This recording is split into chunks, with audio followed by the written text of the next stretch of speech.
ఇందులో సంవత్సరానికి 25,000 చొప్పున 12 సంవత్సరాలు చెల్లించాలి. మొత్తం మీ పెట్టుబడి 3 లక్షలు.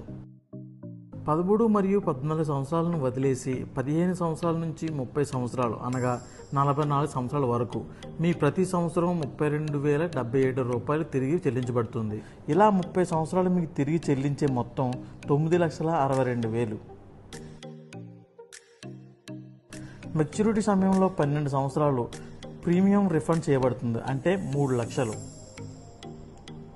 మొత్తం 9,62,000 ప్లస్ 3 లక్షలు = 12,62,000 మీకు తిరిగి చెల్లించబడుతుంది.